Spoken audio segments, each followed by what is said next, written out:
decirlo así, porque es la que habíamos citado, pero ha traído una compañera que va a estar con nosotros también y va también a participar. Las dos participaron en el reto Pelayo, sabéis lo que es el reto, ella os lo explicará con más criterio, y el marido de la compañera de Marta está ahora, como algunos seguís la vuelta vertical de Paula y Pedro, es de los 3 tripulantes que se han incorporado, uno de ellos. O sea, que sepáis que estamos rodeados de navegantes antárticos. Bueno, de gente que ha ido una vez a la Antártida. Sí, de hecho, en el mes de febrero ya sabéis que tenemos la conferencia de Carlos Crespo en la Capitanía sobre la que quedó en pendiente producto de la enfermedad de la esposa de Carlos que no pudo darse, y el mes de abril tendremos a Ana Claver, que es naveganta familiar, que ha cruzado varias veces el Atlántico y que, si todo va bien, este año visitará el Ártico. Este año, lógicamente, no nos dará la conferencia sobre el Ártico, nos dará sobre los cruces del ESO, pero si llegan a realizar la travesía al Ártico como tienen previsto, tendremos una conferencia sobre navegación ártica el año que viene, en las conferencias que siempre queremos dar voz a las mujeres navegantas, al menos representadas por 1 o 2 ejemplos señeros. Marta, como sabéis, no solo es una naveganta que haya acudido al reto Pelayo, ella ha sido en la vela en Aragón todo, es decir, ha sido regatista, monitora, sigue siendo una gran practicante de la vela de crucero y la vela de regata, y además ha sido presidenta, me entero ahora, de la Federación de Vela y algunas otras cosas más. Pertenece a una saga, lo digo por centrar y por el mérito que tiene esta familia, a una saga de aficionados al mar que comienza por su abuelo, don José Fernández Pérez, muy querido entre todos los que ya peinamos canas de eso, porque fue el que nos dio la oportunidad de aproximarnos al mar en los años 60. Con su esfuerzo fundó la Escuela Náutico-Pesquera Roger de Lauria, la Asociación Aragonesa de la Marina Mercante, la Marina Aragonesa, y también el Club Náutico de la Sotonera. Todo, además, de una forma desprendida y a costa de su peculio, que eso tiene más mérito si cabe. Él fue el que en Aragón logró que en los años 60 hubiera el mayor número de titulados náutico-deportivos de España en términos relativos. Tradición que sigue existiendo porque, aunque el difícil espíritu asociativo que reina en nuestras tierras evite que estemos congregados una masa mayor, pero realmente cuando se va conociendo hay muchos navegantes y muchas navegantas que surcan las aguas con el pabellón aragonés. Como lo importante es que hables tú, ahí te dejo la palabra. Pues muchas gracias, Luis Carlos. ¿Un poquito de agua? Sí. Gracias. Bueno, lo primero, agradecer a la Real Liga Española, a la delegación aragonesa, el que me hayáis invitado a esta charla. Perdón. Yo no soy experta de nada, y mucho menos de navegar. Aquí hay gente que son expertos navegantes. Yo es cierto que he tenido la suerte de nacer en la familia que he nacido, que mi abuelo le inculcó a mi padre esa pasión por el mar. Él la cogió, mi abuelo era más tema motor y mi padre la cogió un poco más en todo lo que era referente al deporte de la vela. Mi relación con el mar empezó en la Sotonera, parece mentira, pero así es. En la Sotonera comenzamos a navegar, mis hermanos y yo, que son otra parte muy importante de esta historia. Los 4, mis hermanos más pequeños en Optimis y nosotras en Borien o en 470, aquí estamos mi hermana Isabel y yo en el 470 y mis hermanos en los Optimis. Mi padre iba alrededor con una Zodiac y un silbato diciéndonos vira, vira, traslucha, vuelca, desvuelca, y así aprendimos lo que era estar encima de un barco y navegar, con mucho cariño y con mucha disciplina también.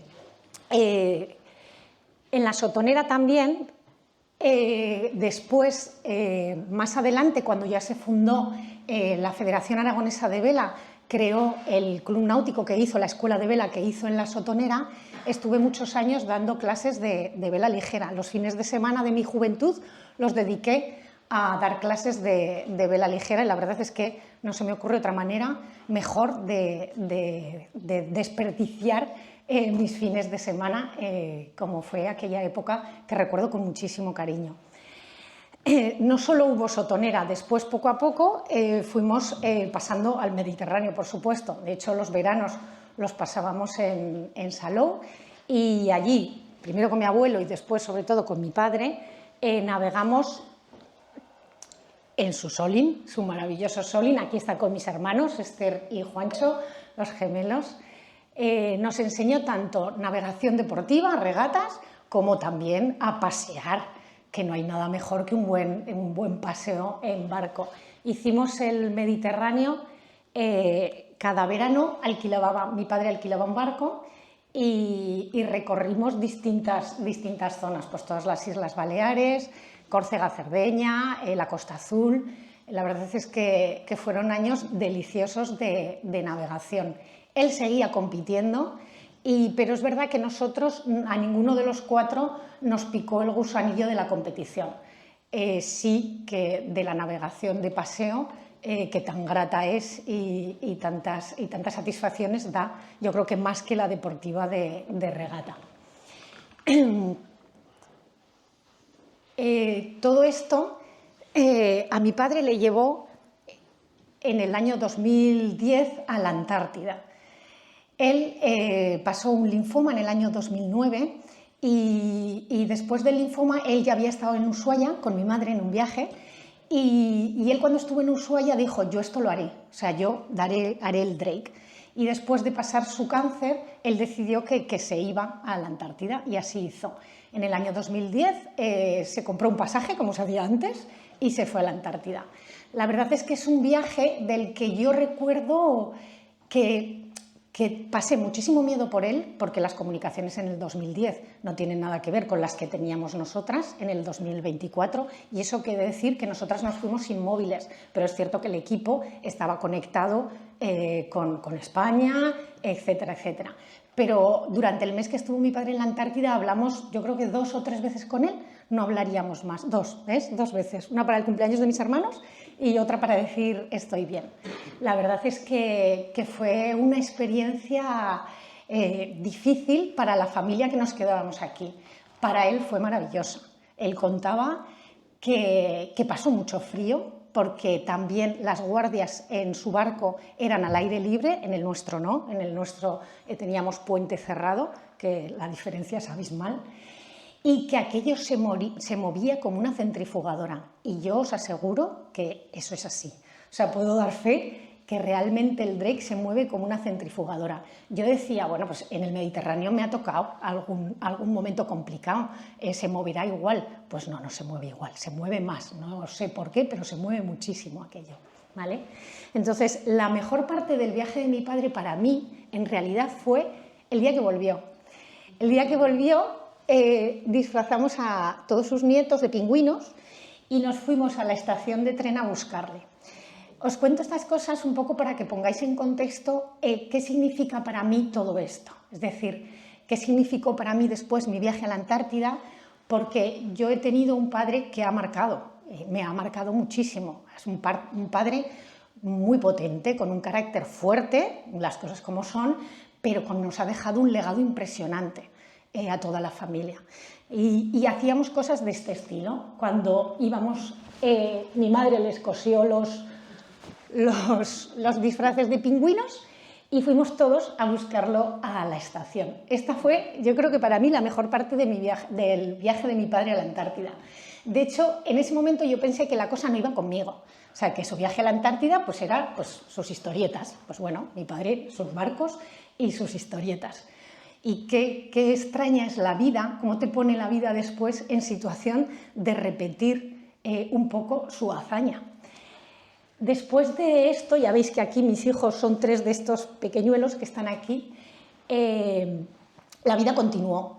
Mi vida continuó, trabajo, familia. Es cierto que todo lo que había navegado en mi infancia y juventud, gracias sobre todo a navegar con mi padre, se fue diluyendo porque las responsabilidades son lo que son, vivimos donde vivimos y cuesta mucho el conseguir sacar tiempo con 3 críos pequeños, trabajo, etc. A mí me costaba mucho sacar tiempo para navegar. Sí que navegaba de vez en cuando con mis hermanos o con mi padre, pero ya eran cosas mucho más puntuales. Y el 15 de julio del 2019 me llegó a mí mi diagnóstico, ¿vale? Diagnóstico de cáncer de mama, lo cual supuso pues cirugía, quimioterapia y radioterapia. Fue un año duro, pero bueno, ya está. Como me dijo mi maravilloso doctor Colmenarejo, te mando un año al infierno, pero saldrás. Y claro que salí, aquí me veis, que estoy como una rosa. Salí y lo primero que me apeteció cuando empecé a sentirme recuperada fue volver al mar. Y de hecho lo primero que hice fue alquilar un barco con mi hermana Esther y mis 3 hijos e irnos de Barcelona a hacer Menorca. Esto es, aquí veis que todavía estaba un poco flojita, delgadita, todavía el pelo estaba saliendo, pero eso es de ese viaje. Creo que han sido uno de los mejores viajes de mi vida, que tampoco fue nada del otro mundo, estábamos en plena pandemia, 2020, pero para mí fue el volver a sentirme yo, y fue en el mar, porque yo creo que hay un veneno que te meten, cuando de pequeña te llevan a navegar, te meten un veneno y eso se queda ahí, a veces duerme y a veces despierta, pero lo tienes ahí, esa pasión. Y este viaje para mí fue muy importante, porque me di cuenta de que quería volver al mar, y de hecho seguí navegando después de esto. Por ejemplo, el siguiente es en enero del 24, mi hermano vive en Santander, mi hermano Juancho, que es igual que mi padre, y fuimos a verlo para su cumpleaños y salimos a navegar los 3. En este momento mi padre ya no estaba, mi padre falleció a finales del 2020. Entonces, después del viaje a Menorca, fue cuando entró en mi vida el reto Pelayo Vida. Volvemos viaje a Menorca, año 2020, verano. Tras mi viaje, tras la travesía, yo tuve una revisión, porque en ese momento tenía revisiones prácticamente todos los meses, y le conté a la oncóloga lo que había hecho y cómo me había sentido en el mar. Y justamente ese año, el reto Pelayo Vida, estaban haciendo la Vuelta a España, porque era el año de pandemia y lo que hicieron fue enclaustrar a las 5 expedicionarias y meterlas en un barco e ir dando la Vuelta a España. Entonces, ella me dijo, me lo presentó, me presentó el reto y me dijo: Marta, fíjate lo que están haciendo, esto es un reto deportivo para mujeres supervivientes de cáncer, apúntate, mira a ver cuándo lo hacen de vela y apúntate. Entonces, a raíz de eso, yo indagué y estudié acerca de qué iba esta historieta, y descubrí pues no sabía cómo deciros, es una expedición, es un propósito que montó Eric Frattini, no sé si lo conocéis, que es periodista, corresponsal de guerra, es un aventurero, que después de perder a un íntimo amigo de cáncer, decidió que quería hacer algo. Y entonces montó una primera expedición, que lo he sacado de la página web y están en dirección contraria, pero es esta, la del Kilimanjaro, en el 2015, para 5 mujeres supervivientes de cáncer, y su idea con el reto Pelayo Vida, el propósito que tiene es lanzar un mensaje de esperanza a las personas que están sufriendo la enfermedad, también dar visibilidad a la necesidad de más investigación para poder superar más y mejor, las dos cosas, el cáncer, porque no podemos olvidarnos que hay muchas personas que se siguen quedando por el camino, y también que los tratamientos son muy duros y que dejan secuelas. Entonces, es otra de las razones, de los motivos y de los propósitos del reto, el visibilizar la necesidad de más investigación y de recordar a las personas que hoy nos faltan precisamente por esta enfermedad. Entonces, en el 24 justo era el 10º aniversario. Como veis, han hecho de todo. Es decir, se han ido a la Patagonia, han cruzado en bicicleta Costa Rica este año, en el Annapurna también lo subieron, es decir, han hecho expediciones de todo tipo. Entonces, yo miré y normalmente lo que hacían era una de vela, una de montaña o una de bicicleta. Claro, a mí bicicleta, montaña, pues primero no hubiese aportado mucho y segundo yo tampoco creo que hubiese querido ir. Y entonces yo esperé a cuando creía que iba a poder ser un reto de vela. La verdad es que en el 24 mi hija pequeña me dijo, mamá, presenta ya candidatura, porque no sabes, tú cuando presentas la candidatura no sabes de qué va a ser el reto. Y bueno, presenté candidatura y ¿cuál fue mi sorpresa? Cuando presentamos 518 mujeres la candidatura, en esa candidatura te preguntan acerca de 3 deportes, nos preguntaron, me parece que fue de mountain bike y de escalada y de navegación. Yo ya les dije que mountain bike había tenido que buscar MBT qué significaba porque no sabía ni de qué me estaban hablando. Escalada, pues bueno, tengo vértigo, un poquito, no mucho, pero un poquito, no, tampoco había hecho nunca. Y que de vela, pues yo les hablé largo y tendido de mi currículum náutico. Y me llamaron en el primer corte y me seleccionaron. Y ese es el momento en el que te dicen qué deporte es y a dónde te vas. Claro, Eric Fratini, que es el que te llama, no conocía mi historia, ni nada parecido. Pero os podéis imaginar cuando me dijo que tenía que navegar todo lo que pudiera durante 2 meses, vaya castigo, para hacer números, para poderme ir a la Antártida. O sea, yo en ese momento por teléfono, claro, no pude respirar. Yo empecé a llorar, tapé el teléfono porque dije, este señor se va a pensar que yo estoy loca. Y salí de esa conversación como pude y dije, pues vamos a navegar. Vaya castigo que me habían hecho. Entonces lo primero que hice fue llamar a mi hermano y le dije, Juancho, por favor, ayúdame a buscarme a barcos para navegar. Y le costó cuarto de hora, 20 minutos, llamarme para decirme que tenía barco en Santander para navegar todo siempre que quisiera.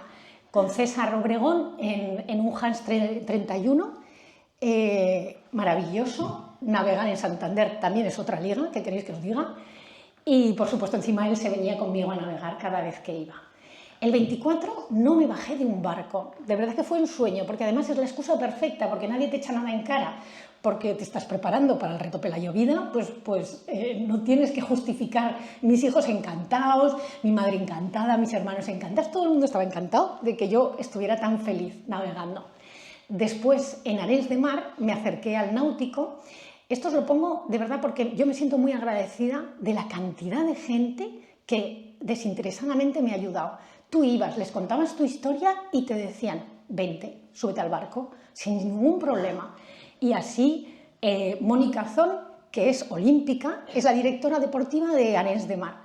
Yo fui al náutico y le dije, Mónica, me pasa esto, no la conocía de nada, me pasa esto, necesito navegar. Bueno, pues me buscó con Margarita y Manel en un X37, navegué. Después estuve navegando en el Blau Marí de un Bellure 41 con Meritxell Cornudella, no sé si la conocéis, que ha hecho la transatlántica, el Grand Prix de la transatlántica. Estuve navegando con ella. Me acerqué aquí a Ángel de Pleamar 1, le expliqué y me dijo, vente de oyente a mis clases y vente a navegar conmigo cuando tenga prácticas. Y después otro amigo de otro amigo, porque este señor yo no lo conocía de nada, y a través de un amigo me dijo, oye, que tengo un amigo que ¿por qué no te vas a navegar con él? Y así fue yendo todo el 24, esos 2 meses hice 160 horas de navegación solo en los fines de semana. La verdad es que fue espectacular, sobre todo, y cómo la gente te echa una mano para poder cumplir tus sueños.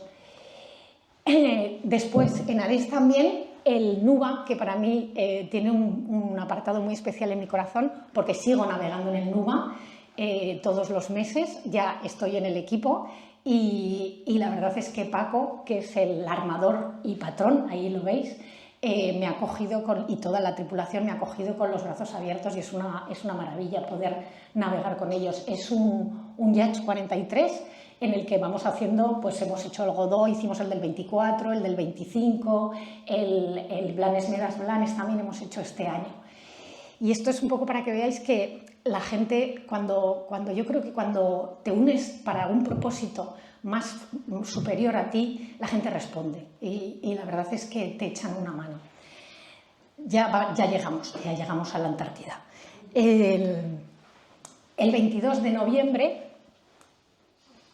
del 24 finalmente cogimos un vuelo después de toda esa preparación. Ojo que una vez que te preseleccionaban tenías que estar 2 meses navegando y por último había una navegación en el pantano de San Juan y de ahí ya nos eligieron a las 5 expedicionarias.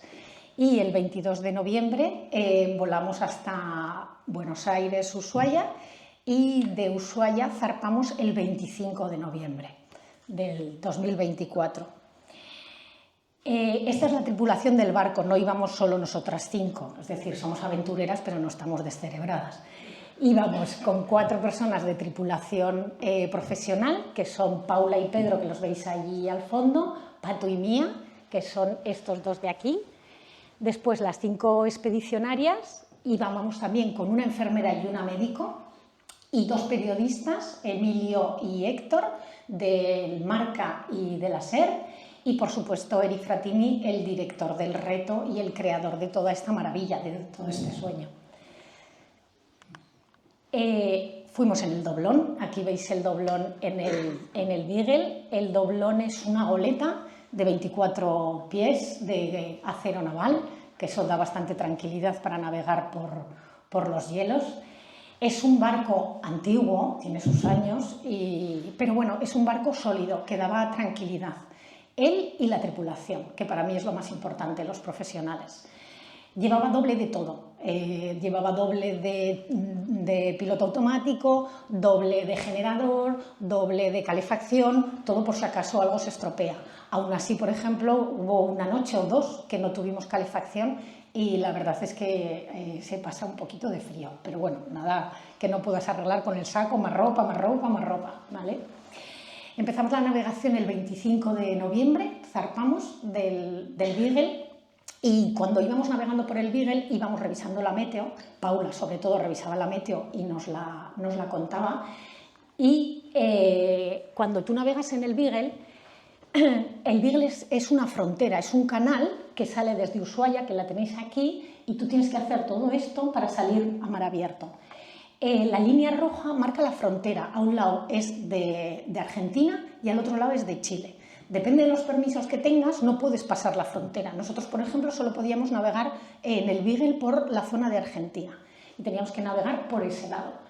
Entonces, una vez que estábamos en el Beagle, lo que se revisó la meteorología y no venía bien. Entonces, lo que hicimos fue parar en la rada de cazadores que está entre las islas Yunque y Martillo, que están aquí, ¿vale? En esta zonita de aquí. Esta diapo la pongo porque durante el canal del Beagle nos acordamos de lo que nos dijo el jefe del Estado Mayor de la Armada cuando fuimos a visitarlo en Madrid, y nos dijo que no entendía muy bien por qué hacíamos lo que hacíamos, porque ningún marino quería estar en las aguas del Drake, que no hacía falta ser muy inteligente para saber que no era un sitio para estar. Entonces, la verdad es que durante el canal del Beagle nos acordábamos de lo que nos había dicho este señor, que no habrá navegado este señor. Pero bueno, allá íbamos nosotras con nuestro afán de llegar a la Antártida. Este vídeo muestra cómo la primera noche íbamos a salir directos, pero tuvimos que parar y hacer noche allí donde os he dicho. Sí, adelante. Por cómo venía la meteo. Os lo pongo porque...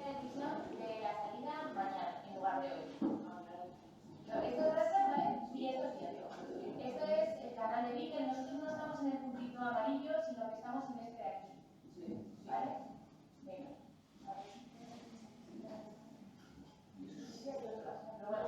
Vale, estamos aquí y nosotros vamos a hacer por aquí. Veis que aquí hay 3 islas, las vamos a dejar por estribor. ¿Vale? Y saldremos por aquí. Esto es Cabo de Hornos. Si nosotros salimos con el viento de través venida, se nos va a adelantar y no vamos a poder navegar. Entonces, fijaros la diferencia que hay entre hoy, la situación actual, a pesar de que nosotros aquí nos encontramos a la frontera de navegamiento, fuera de guerra en este momento. Entonces, te voy a dar y veréis cómo de repente la dirección de viento de venir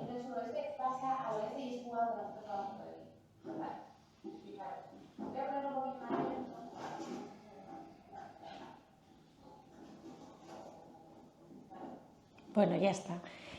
Como veis, no veía bien. Aquí, la forma de navegar en el Drake, porque yo durante los entrenamientos tuvimos contacto con Paula y yo le preguntaba, pero ¿hasta cuántos nudos o cuántos metros de ola se puede navegar? Y nunca me decía tantos nudos o tantos metros. Siempre me decía, depende de dónde venga el viento. Es decir, lo importante es que no te venga, que no tengas que ceñir ni un través cerrado. Es decir, que puedas ir navegando a favor del viento. Entonces da igual, entiendo que entre comillas, pero no nos ponía el límite a decir, bueno, pues más de 45 o 50 nudos no se puede navegar, o más de 7 olas no se puede navegar, en ningún momento, o sea, de 7 metros de ola no se puede navegar. En ningún momento se pusieron ningún límite. El límite está en función de la dirección de donde te venga el viento. Entonces, hicimos noche allí y ya la mañana siguiente la meteo era favorable y salimos. Y empezamos a navegar por el Drake y fue pasar Lennox, que es la última isla que dejamos, cuando ves ya por popa Lennox, aquello empieza a moverse. Yo sé que muchos de vosotros, bueno, yo creo que la mayoría de vosotros navegáis y sabéis lo difícil que es conseguir sacar la magnitud de las olas en un vídeo o en una fotografía. Esto es un trocito del doblón navegando ya por el Drake, que me parece que es muy ilustrativo, pero luego ponemos un trocito solo. Cambia todo. O sea, en el momento que entras en el Drake, aquello se mueve en todas las direcciones. Es que no se mueve como en el Mediterráneo, no, se mueve para todos los lados, ¿vale? Aquí no había demasiada ola,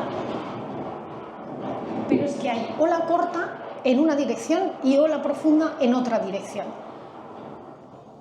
Y luego es una oleta, no es un barco grande que se mueve, tiene mucha menor flexibilidad para manejarse entre las olas.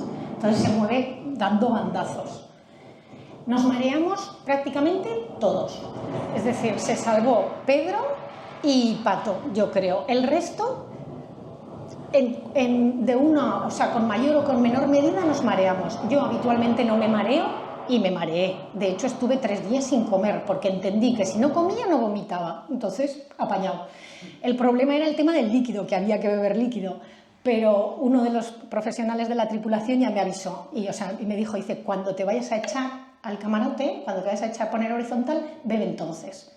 Y así hacía. O sea, solo bebía cuando me iba a acostar. Y luego ya estuve 3 días sin ingerir nada y era la única manera de no vomitar. Es verdad que yo tenía la suerte de que cuando me venía, vomitaba y podía seguir. Y hay el mareo, ya sabéis cómo es el mareo de barco, que te deja totalmente postrado. De hecho, hubo varias personas que hubo que cogerles vía porque no retenían absolutamente nada. Entonces, la sensación es... Además, no puedes hacer nada dentro del barco. O sea, se mueve tanto que lavarte los dientes, vestirte, cualquier cosa, se hace complicadísimo. Y son 5 días así. Es verdad que poco a poco te vas acostumbrando y también depende cómo está el mar, la cosa cambia un poco. De hecho, cuando bajamos, había mejor mar de la última noche. La última noche cuando subimos, aquello fue mambo. Tuvimos 38 nudos de viento, además nos entraba prácticamente de ceñida y aquello no pudimos dormir nadie porque tenías que sujetarte para no caerte de la litera. Y en cambio, como ya estábamos marinizados, lo llevamos bastante mejor, que también eso es bastante importante. En la siguiente, yo creo que aquí se ve un poquito, estas olas son de la bajada, que llegamos a tener 3 metros y medio de ola, no más. Pero con estos 3 metros, estas montañas de agua que parecía que te venían, alucinante. Nosotras seguíamos haciendo guardias, teníamos un sistema de guardias que hacíamos una guardia por la noche y luego otra guardia por el día, la guardia de la noche más cortita y luego las guardias de por el día. Y después lo que hacíamos también era la guardia de intendencia. Entonces se nos solapaban unas guardias con otras, la verdad es que era un poco follón y al final nos apañamos entre nosotras para ir organizándonos, pues oye, tú estás mejor ahora, pues cocina tú, o tú estás peor ahora, pues no, tranquila, descansa, que ya cocino yo. y la verdad es que con toda la tripulación hubo un ambiente fantástico, que eso fue también parte del éxito de la propia expedición, la buena comunión que hubo en el barco, el buen ambiente, las ganas además de todos de llevar adelante el reto. No olvidar que el reto se hace para grabar un documental, o sea, estábamos todo el rato grabando un documental, que eso también tela marinera. Paula al principio, pobre, no lo llevaba demasiado bien, porque igual nos explicaba una cosa de la meteo y claro, los cámaras le decían, repítelo. Y claro, la pobre se quedaba como diciendo, ¿por qué? Si yo quiero naturalidad. Pero claro, estás para eso, estás para grabar un documental para que luego lo puedan ver personas que están pasando por la enfermedad y vean, jolín, yo estoy así, ellas han estado así y fíjate tú lo que están haciendo, ¿vale? Este fue nuestro recorrido, más o menos. Cuando llegamos el día, creo que fue el día 26, no, 25, el 27 me parece que fue, lo tengo por aquí apuntado porque yo soy un desastre para las fechas, cuando cruzamos el paralelo 60, que es el paralelo que marca la separación entre el Atlántico y el Antártico, ¿vale? Y es cuando ya empiezas a pensar, ya llego. Ya estoy llegando a la Antártida, porque es verdad que esos 5 días se hacen largos, es un poco como el día de la marmota y estás ahí metida en el barco, es un poco extraño. No me acuerdo exactamente qué día fue, yo creo que fue el 29, perdón, aquí sí, aquí está, el 29 de noviembre, ¿vale? Justo 2 días antes de llegar a Isla Decepción. Este fue nuestro primer hielo, el primer hielo grande que vimos, que también hace mucha ilusión. Cuando empiezan a chillar desde la cubierta hielo, sale todo el mundo para arriba. Los icebergs son alucinantes, los colores que tienen, la magnitud que tienen, son un poco como atrayentes, parece que te retienen. Este es otro hielo de más de cerca, esto es cuando ya estábamos llegando a la Antártida. A la Antártida llegamos, de hecho, el día 1 de diciembre, recalamos en la Isla Decepción, fue el primer punto de la Antártida al que llegamos. Es una isla que está en la parte norte de la península antártica, se entra por los fuelles de Neptuno y es una isla volcánica. ¿Vale? Eso que veis, la parte de dentro es el cráter de un volcán.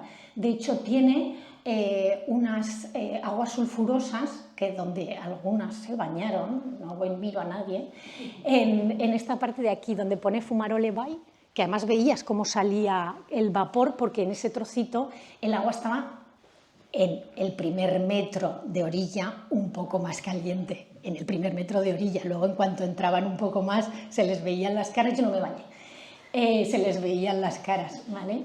Llegamos y fuimos a Telephone Bay, que es donde está la base Gabriel de Castilla, y ahí es donde descendimos por primera vez a la Antártida, en una playa de tierra negra, de arena negra. Esto es un vídeo que es nuestra llegada, que lo podemos poner porque las caras de emoción son impresionantes. Después de los 5 días del Drake, heladas de frío, porque aquí hacía frío, bueno, ya nos veis, pero esta fue nuestra llegada. ¿Qué palabras se ocurre?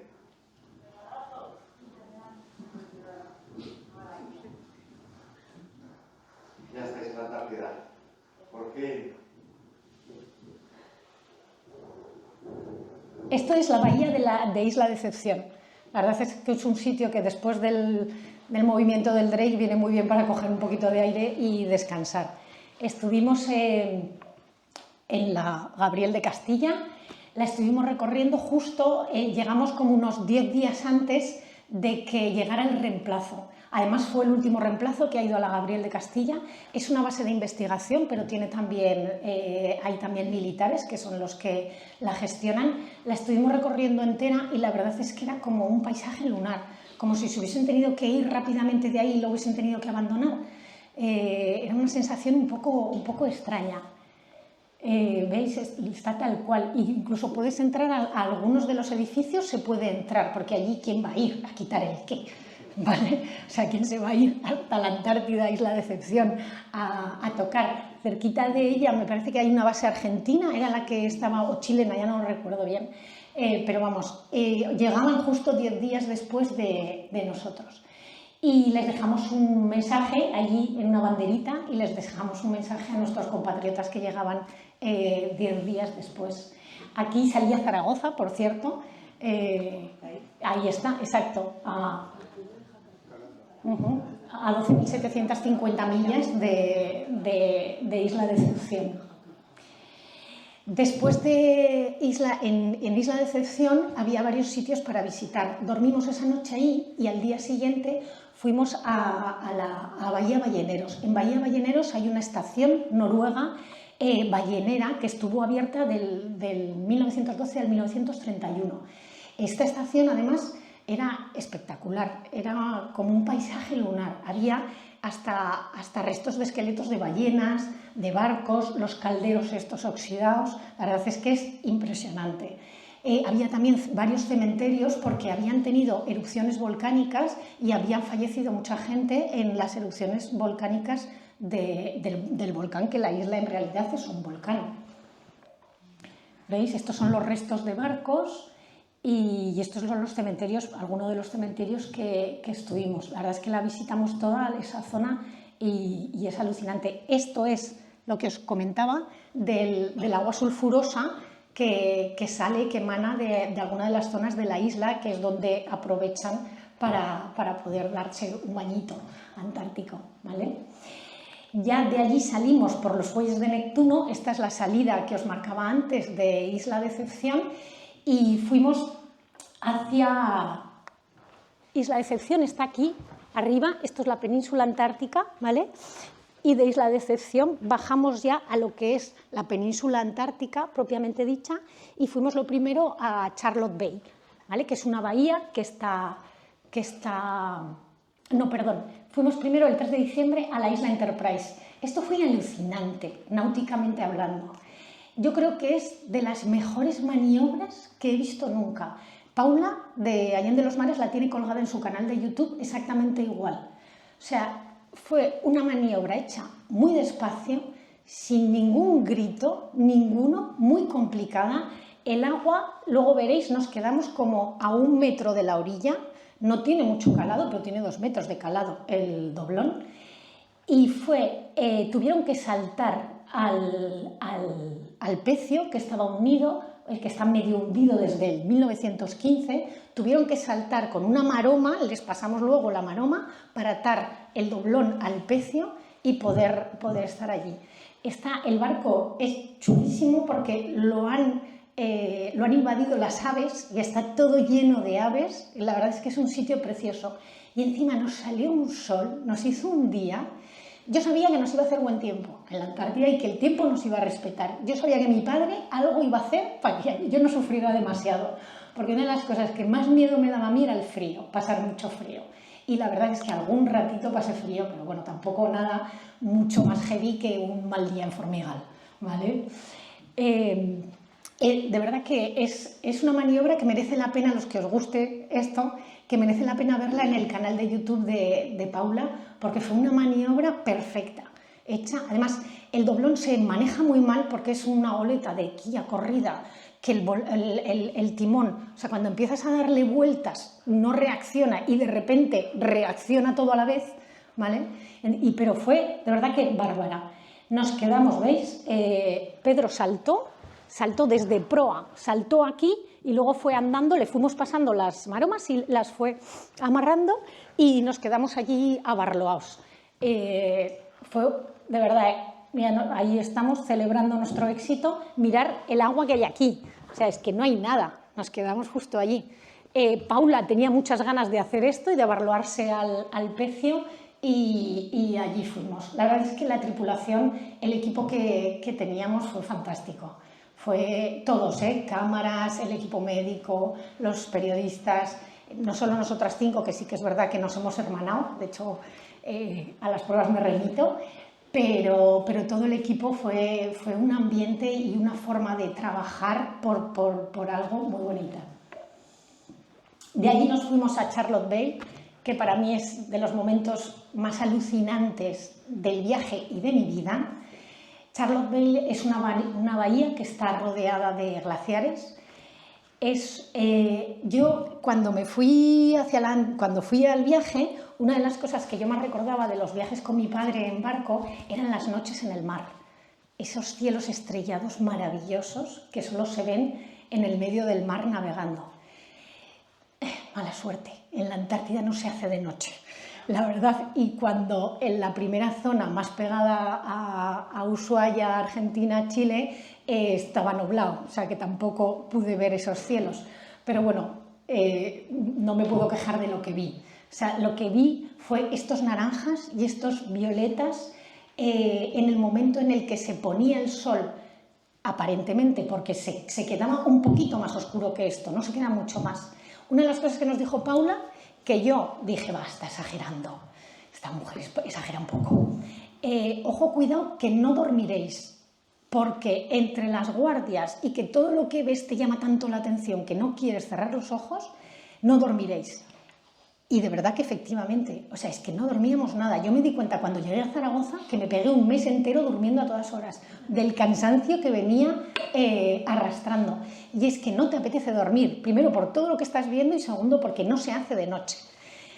Además, en esta guardia nos fuimos por el canal de Gerloche hasta que llegamos a Charlotte Bay y íbamos Macarena y yo, otra compañera, cada 10 minutos con un walkie-talkie y estábamos en proa, porque íbamos muy despacito, a un nudo, a motor, y íbamos avisando a la persona que llevaba el timón para que fuera esquivando hielos.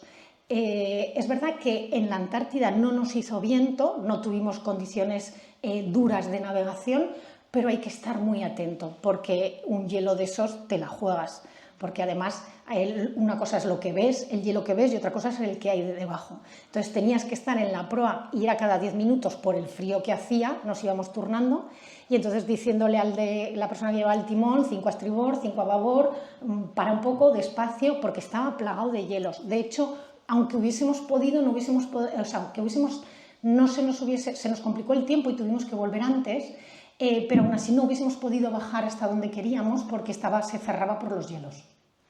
Bueno, cuando estábamos aquí no hay, porque yo no llevaba móvil y grababa las cámaras, todas estas imágenes son las que me han pasado, pero empezaron a salir ballenas, ¿vale?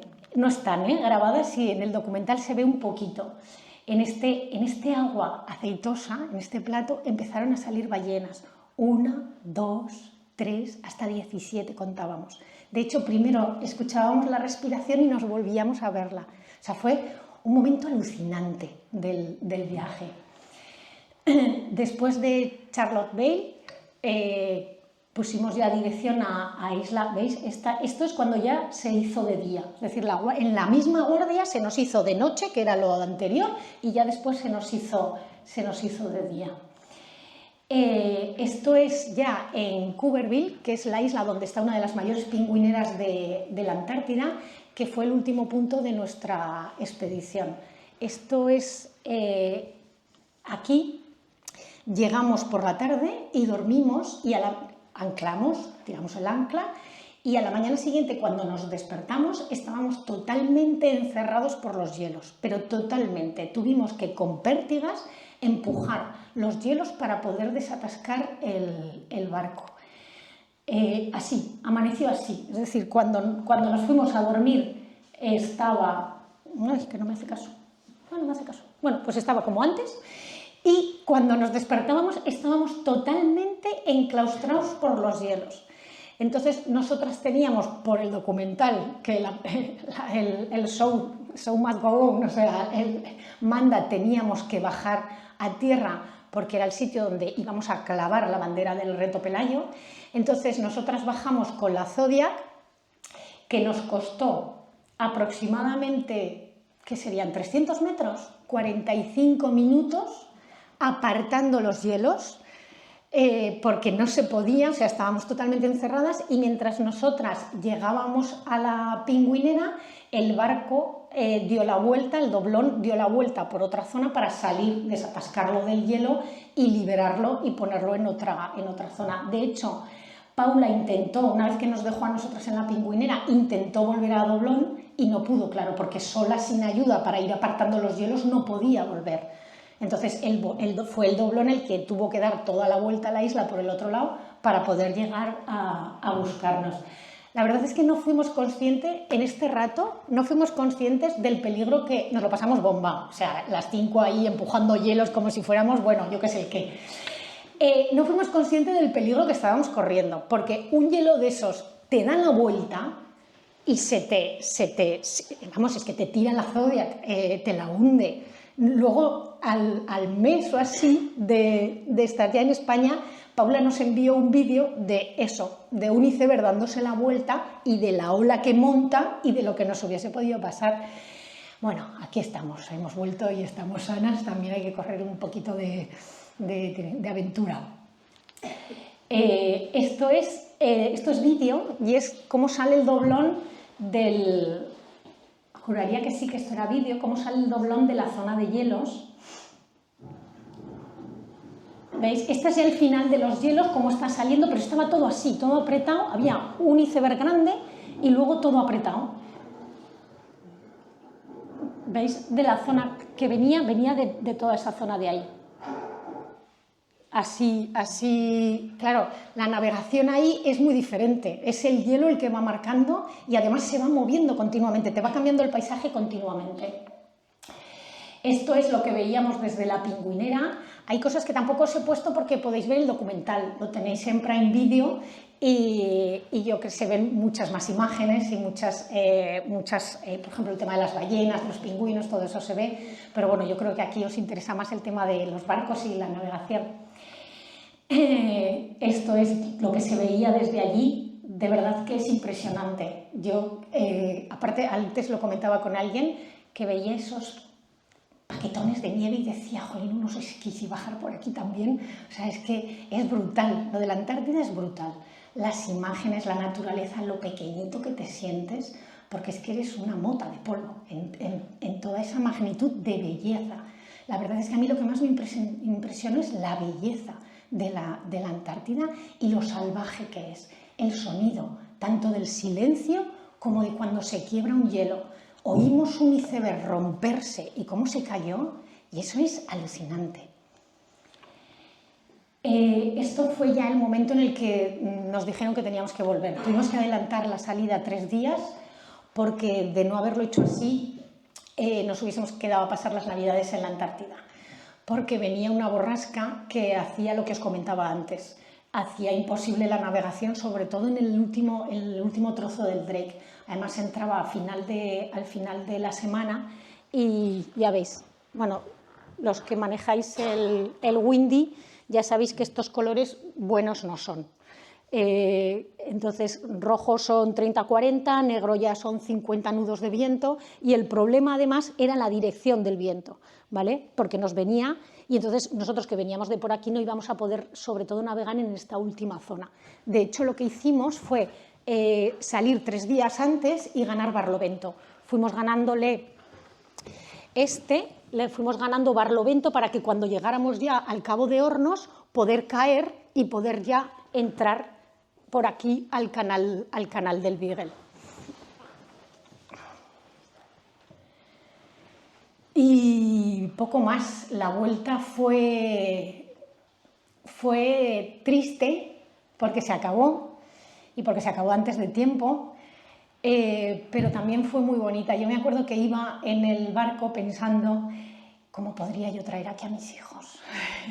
Es verdad, porque cuando vives una experiencia tan maravillosa, la quieres compartir con tus seres queridos. No lo sé, bueno, la vida da muchas vueltas, tantas vueltas que me ha llevado a mí a la Antártida después de mi padre. Me acompañó durante todo el viaje, mi padre, lo tuve muy, muy presente, parecía que estaba ahí conmigo, porque era capaz de entender perfectamente lo que él había sentido en cada uno de los momentos, cuando soltó amarras el primer día en el Beagle, cuando llegó a la Antártida, cuando vio el Cabo de Hornos. Era capaz de entender perfectamente lo que él había vivido y la verdad es que me ayudó mucho a cerrar el ciclo, a cerrar el duelo y a tenerlo presente de una forma diferente, la verdad. Nada más, aquí os estoy explicando, nada, simplemente aquí es lo que os comentaba de que ganamos Barlovento para después caer. Este fue ya el último día en el Beagle, en la llegada a Ushuaia, y muchísimas gracias por vuestra atención y por vuestro interés aquí con el jefe, navegando como seguimos, porque seguimos navegando juntos.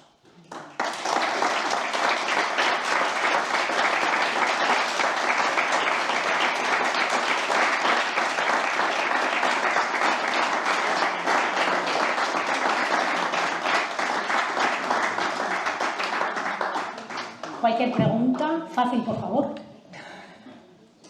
¿Fuisteis a motor todo el tiempo? No.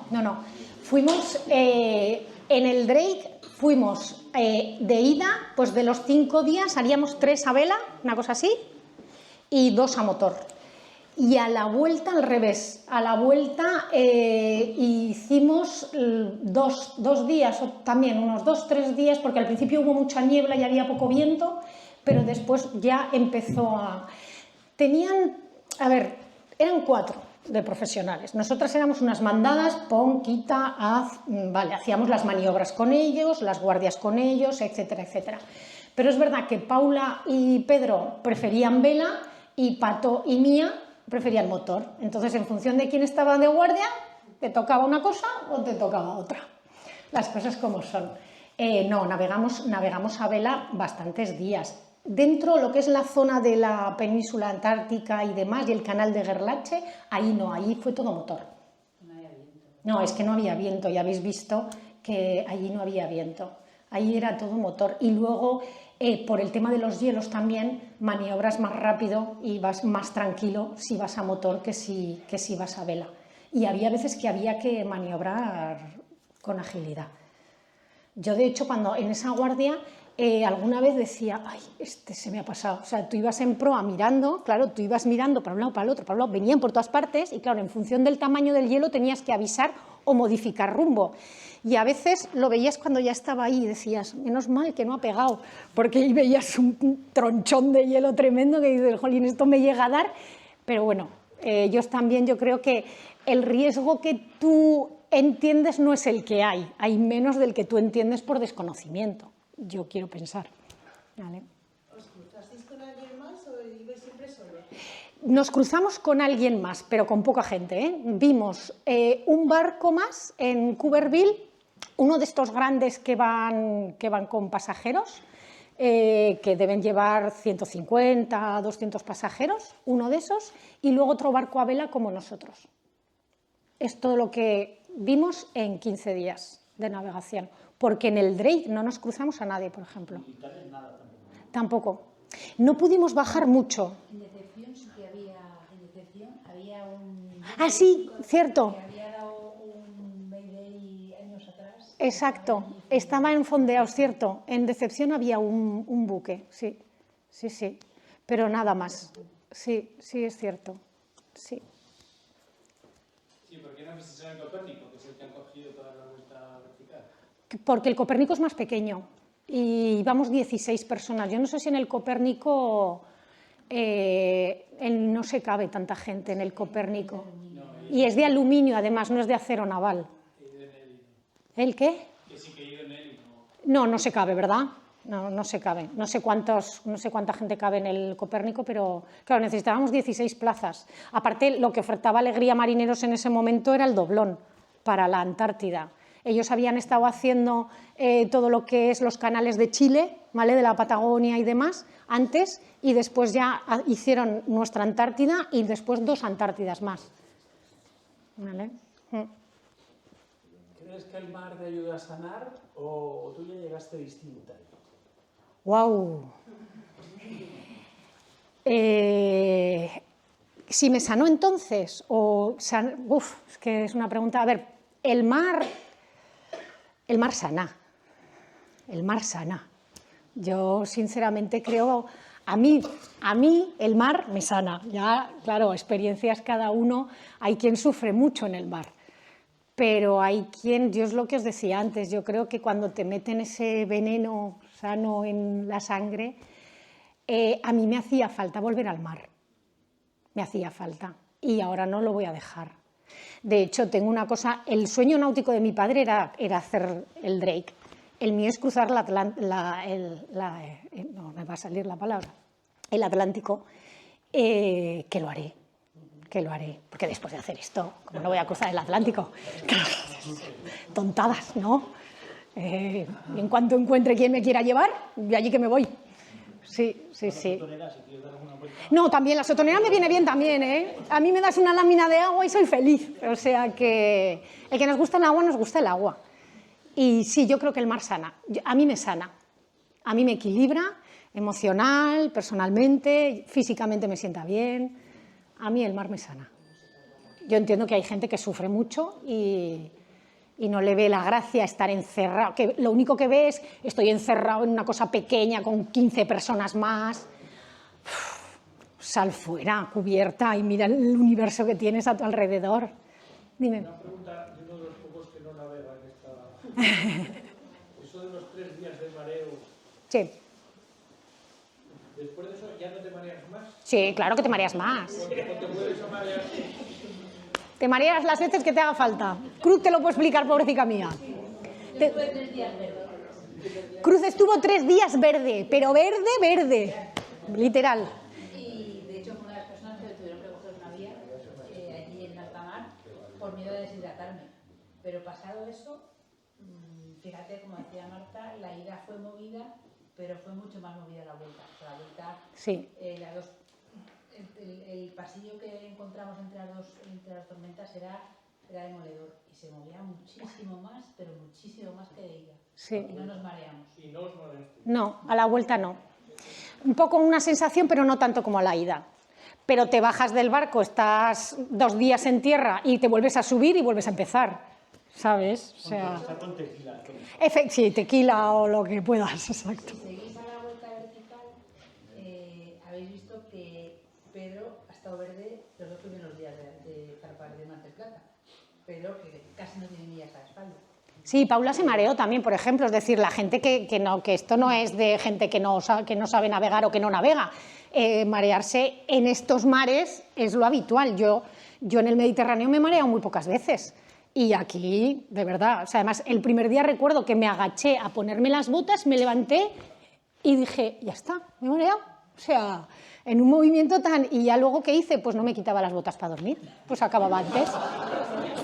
Pues vaya problema, las dejaba fuera del saco y una cosa menos que hacer. No, es que tenías que ir buscándote las estrategias para sobrevivir en esos 5 días de batidora continua. O sea, yo pegué un bote, y no os estoy exagerando, de aquí hasta ahí, y me pegué con la barandilla de la cocina.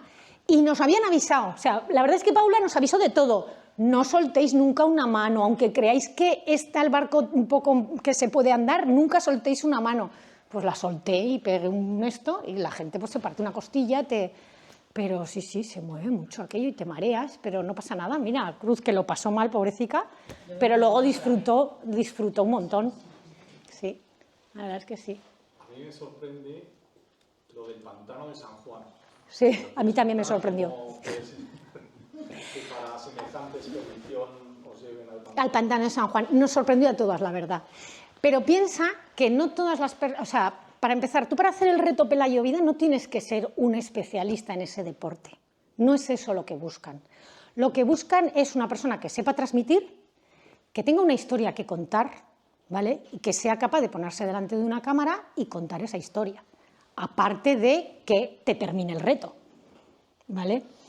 Que hay veces que ha habido compañeras que no han podido terminar los retos. Y claro, es un poco entre comillas fracaso, porque lo que necesitan es que se acabe el reto. Piensa que lo que hacen, lo hacen para grabar un documental, para transmitir ese mensaje de esperanza. Entonces, al grabar un documental, tú te tienes que poner delante de una cámara y hablar.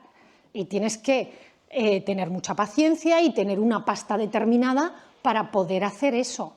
No solamente es la parte deportiva. De hecho, de las 5 que fuimos, habíamos navegado Cruz y yo. Las otras 3 compañeras, antes de empezar a prepararse para el reto, no habían navegado en su vida. En su vida. Almudena es montañera, Maca es surfista y barranquista y Patricia hace espeleología. y les tocó reto de navegar y dijeron, bueno, pues allá que vamos. Entonces, lo del pantano de San Juan, la verdad es que nos sorprendió a todos mucho.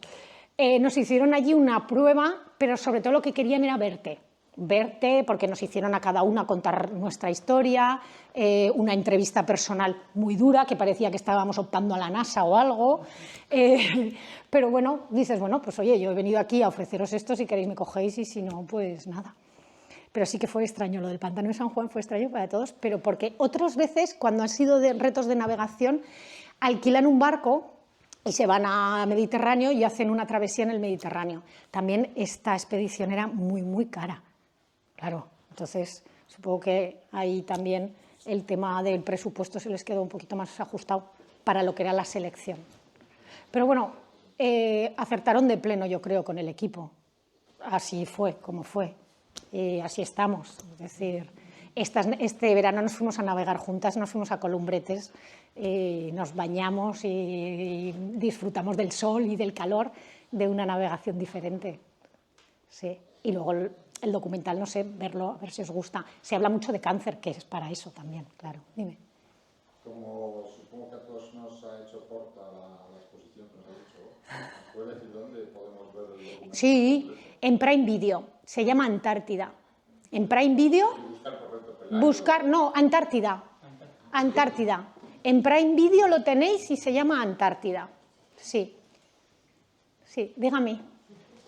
Yo he visto el documental, lo recomiendo, y sabes a qué nos dedicamos, y yo pensaba que mal lo pasarían los que estaban haciendo el documental, porque si vosotras os mareabais, ellos cómo hacían para grabar. Y son impresionantes, claro. Son dos pedazos profesionales alucinantes. A mi gusto uno más que otro porque había uno que corría riesgos excesivos. En el barco tienes que ir siempre atado cuando estás en cubierta. Había momentos pues complicados en los que tenías no solo que ir atado, sino agarrarte. Claro, ellos iban con cámara y a veces por ejemplo, ni se ataba. Que yo alguna vez dijimos, oye, para porque esto no tiene ninguna gracia. Son dos pedazos profesionales, se dedican a esto, a grabar temas con National Geographic y con cosas así, han hecho todos los documentales y la verdad es que fueron de los que no se marearon. Yo creo que Raúl y Armando no se marearon. Sí, se marearon, pero les daba igual. O sea, además, nosotras hacíamos las guardias y claro, podíamos descansar a trozos. Es que ellos, yo no sé cuándo descansaban, porque te levantabas y siempre estaban ahí para grabarte. Era una cosa tremenda. Son gente muy pro. Y luego, cuando te graban un documental, te tienen que saber llevar de la mano. Porque ellos te van dando y preguntando y poniendo en situación para que tú vayas sacando. Y la verdad es que Raúl, el director, lo hace muy bien. Lo hace muy bien. ¿Cuántos días estuvisteis juntos? Pues desde el 22 de noviembre hasta el 18 de diciembre. Luego, claro, llegamos antes a Ushuaia, pero los vuelos estaban cogidos y entonces estuvimos una semana en Ushuaia, que aprovecharon para grabar en los trozos que estamos nosotras hablando a cámara del documental. Los aprovecharon y los grabaron entonces. Sí, claro, porque como tuvimos que salir 3 días antes, pues sí. La verdad es que es también otra historieta, lo de grabar un documental. No te puedes hacer una idea de que se graban así los documentales, hasta que no lo vives, claro, cuando no eres profesional de esto ni nada parecido. ¿Tuvisteis miedo en algún momento? Yo no, pero considero que soy a lo mejor un poco descerebrada en el mar. Me cuesta mucho tener miedo en el mar, porque yo me fijo yo miro al profesional y si confío en el profesional, cuando navegaba con mi padre, yo miraba a mi padre y sabía si las cosas estaban bien o no. Y aquí, para mí, Pedro es un marino como la copa de un pino. Entonces, si tú ves al profesional tranquilo, pues ya está, todo está bien. Hubo momentos para mí muy incómodos, sobre todo la última noche del Drake, de la vuelta.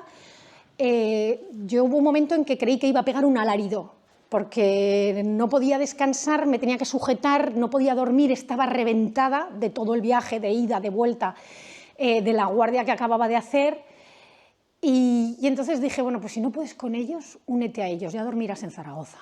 Y entonces me volví a vestir y salí. Y encima tocó maniobra, tocó cambiar velas y dije, pues qué más, porque yo en cuanto tocaba maniobras yo estaba por ahí por si me necesitaban para moverme. Pero yo miedo no pasé. Yo sé que alguna compañera, una sensación un poco más de intranquilidad tuvo. Tampoco hubo zona de riesgo, ¿no? No hubo nada peligroso. Se anticiparon al peligro. O sea, había un peligro real y por eso salimos 3 días antes. Había un peligro real de llegar a Cabo de Hornos, a 150 millas del Cabo de Hornos, y encontrarnos con una pedazo borrasca de frente, y entonces hubiésemos tenido que dar media vuelta y volver a la Antártida, porque no se podía seguir hacia arriba. No puedes navegar en esas condiciones en ceñida. Además, nos pillaba ceñida, descuartelar, pero no puedes. Estos barcos no ciñen, no les da. Y ni con motor, ni con vela, o sea, es que no les da, el barco no aguanta y es cuando tienes los problemas.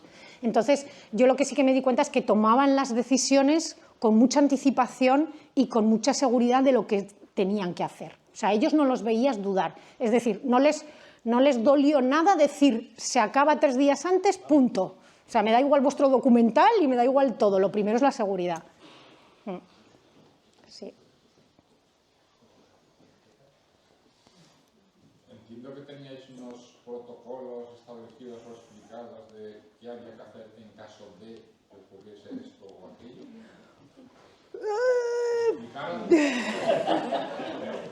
Sí, efectivamente.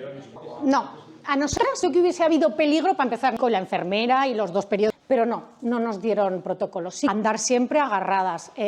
Seguridad sí, no hubo.